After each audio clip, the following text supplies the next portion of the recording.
Entramos en este momento a la parte 4B del Código de Ética de la IESMA, y que es muy sencilla porque ¿cuál es la diferenciación entre la parte 4A de la 4B?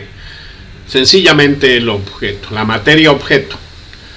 Como vimos, la parte 4A versaba sobre todos aquellos encargos de aseguramiento que tenían que ver con la auditoría y la revisión de información financiera histórica. Pero la 4B es todos aquellos encargos de aseguramiento que son distintos de los encargos de auditoría y revisión, pero las amenazas y las salvaguardias que se van a establecer van a ser las mismas. Lo que va a cambiar es el objeto, pero el código para profesionales, código de ética para profesionales de la contabilidad, quiso separarlos para dar a entender que hay dos dimensiones totalmente diferentes y que son el campo de acción del futuro de la profesión de la contabilidad. Entonces, en este caso ya se hace una sección 900 que versa sobre lo que es la aplicación del marco conceptual. ¿Qué podemos decir? Lo mismo que se dijo en la parte 4B. Hay que atender a la sección 120 para establecer todos aquellos principios que nos evitan presentarnos ante los terceros como personas no independientes, o sea, los que salvaguardan la independencia de el contador público o la firma de contadores públicos. Acuérdense que este código de ética tiene un enfoque hacia sociedades de contadores públicos, pero se aplica igualmente para contadores personas naturales. Entonces es exactamente igual. Aquí vamos a repetir lo mismo de la 4A. No, vamos a indicar de que los principios éticos son los mismos, las amenazas son las mismas y las salvaguardas son las mismas. Lo único que va a diferir es el asunto principal, o sea, la materia objeto. En este caso es información distinta de la información financiera histórica. Entonces tenemos la sección 905 que trata sobre los honorarios. Exactamente igual, las mismas observaciones que se tienen en la parte 4A sobre el aspecto de honorarios, y tienen las mismas amenazas de intimidación o de interés propio. Acuérdense bien, interés propio, porque el aspecto de los honorarios toca con el interés propio, bien sea de la firma o bien sea de los empleados de la firma, o bien sea de los contadores públicos que prestan servicio a la firma, o lo que tienen que ver con la red de firmas de auditoría. Y por supuesto, cuando es un contador público persona natural, caben las mismas amenazas y también se tienen que establecer las salvaguardas respectivas. Recuerdan que en la parte 4A se hablaba también de los litigios en curso o amenazas de demanda. Eso tiene que ver exactamente lo mismo para la parte 4B. ¿Por qué? Porque lo único que va a cambiar aquí es que el objeto, o sea, la materia objeto sobre la cual se está aplicando, no es la información financiera histórica, sino la información que es distinta a la información financiera histórica, o sea, los contratos de aseguramiento propiamente dichos, que en Colombia los trabajamos usando las normas ISAE, la ISAE 3000 y las específicas que se tienen que trabajar en estos casos. Entonces, exactamente la misma consideraciones que se hicieron en la 4A, parte 4A, se hacen en la parte 4B, pero ya referente a información distinta a la información financiera histórica. Los intereses financieros, exactamente lo mismo.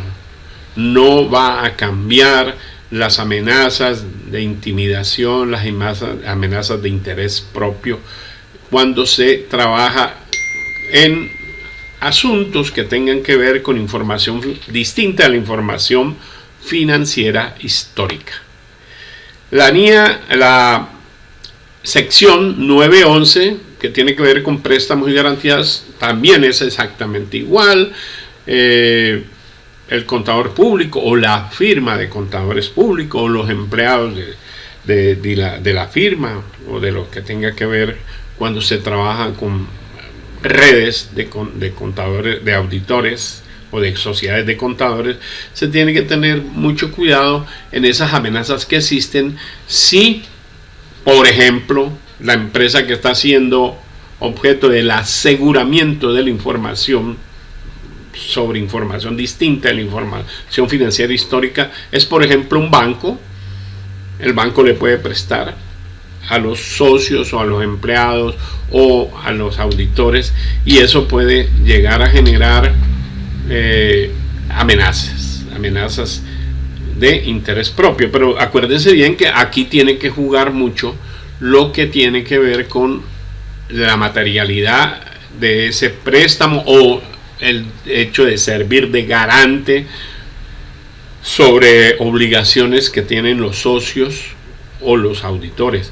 Tiene que verse muy bien, porque si un banco le está prestando a uno de los integrantes de la empresa de contadores públicos y lo está haciendo con todas las mismas condiciones que se le haría a cualquier cliente normal de ese banco, pues ahí no cabría propiamente la amenaza. La amenaza se da es cuando se exceden esos mínimos que de pronto se exigen para conceder un préstamo o para servir de garante, y que ese cliente lo hace porque es una persona que les está haciendo aseguramiento de la información distinta de la información financiera histórica. Entonces es exactamente lo mismo que se vio en la parte 4A. En cuanto a las relaciones empresariales, exactamente la misma situación. Por eso esta sección 4B es sencilla de entender, porque si se entendió la 4A, perfectamente se entiende la 4B, porque lo único que estamos cambiando aquí es el objeto. En la 4A, ya lo dijimos, era la información financiera histórica. Y acá se está haciendo aseguramiento de información distinta de la información financiera histórica, pero las amenazas son las mismas y las salvaguardas deben ser las mismas también. En cuanto a relaciones familiares y personales, volvemos a la misma situación. Lo único que ha cambiado es la materia objeto, pero entonces las amenazas siguen siendo las mismas y se deben prestar también las respectivas salvaguardas frente a la situación que pueda suceder. En cuanto a la relación del servicio reciente de un cliente con un encargo de aseguramiento, también surge lo mismo, y aquí nosotros en nuestra normatividad colombiana tenemos que hay normas que evitan, que tratan de hacer salvaguardas sobre estas amenazas. Cuando un cliente, cuando nosotros, ya dice la norma colombiana, que si un contador público ha prestado servicios de auditoría a una empresa, no puede trabajar con ella sino hasta después de un año. Lo mismo pasa que si es empleado de la empresa que va a ser auditada, debe haberse retirado de ella por lo menos con 6 meses anticipación. Aquí cabe exactamente lo mismo que se dice en la parte 4A sobre la relación del servicio reciente de un cliente con un encargo de aseguramiento. Relación como administrador o directivo, o sea, obviamente que se cae de su peso de que esto es exactamente la misma situación en que un administrador o directivo de un cliente no puede llegar a ser parte del equipo de trabajo, el equipo del encargo o parte de la firma de auditores que está haciendo la auditoría. Entonces es exactamente lo mismo y se establecen las mismas salvaguardas.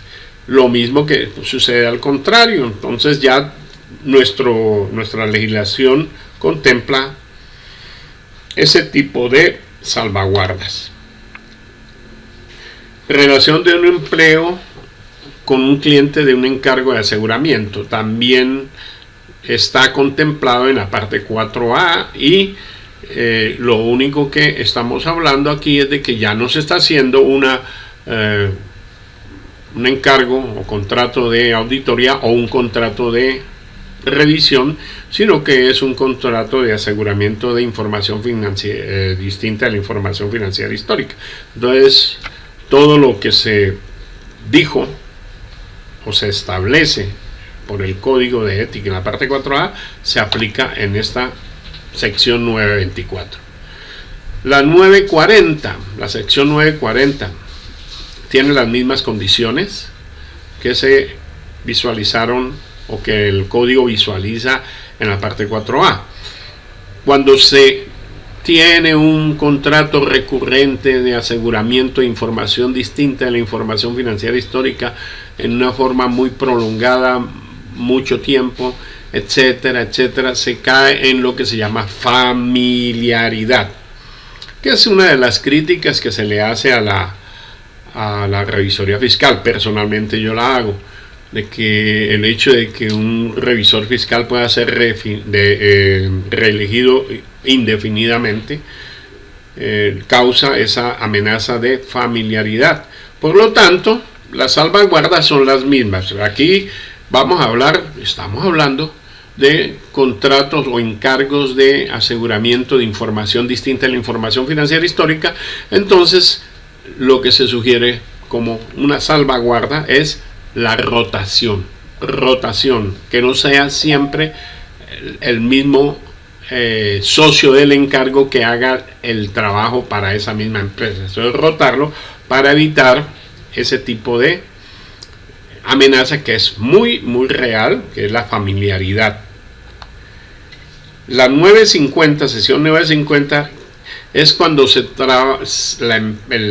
prestan servicios que no son de aseguramiento a clientes de encargos que está haciendo de aseguramiento de información financiera distinta a la información financiera histórica. Entonces allí hay que establecer, por supuesto, que tiene que mirarse cuál es la materialidad de ese servicio que se presta, que no es de aseguramiento, ni de revisión, ni de auditoría de información financiera histórica. Entonces hay que mirar eso, porque un contador público o una firma de contadores públicos, como se sabe y se digo en la parte 4A, presta muchos servicios diferentes a el aseguramiento de información financiera histórica y de aseguramiento de información distinta en la información financiera histórica. Entonces, en esos servicios puede haber una amenaza dependiendo, pues, por supuesto, de la materialidad de ese tipo de servicio, porque pueden ser servicios que no son importantes y no van a incidir en la independencia, porque todo lo que se está buscando aquí es preservar la independencia de quienes prestan el servicio de aseguramiento de información financiera distinta, de información distinta a la información financiera histórica.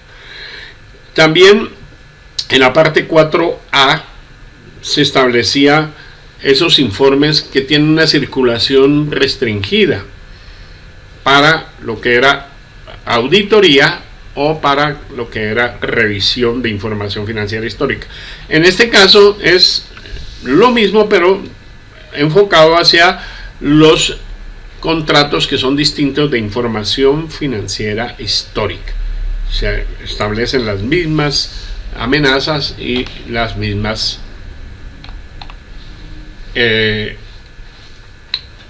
salvaguardas.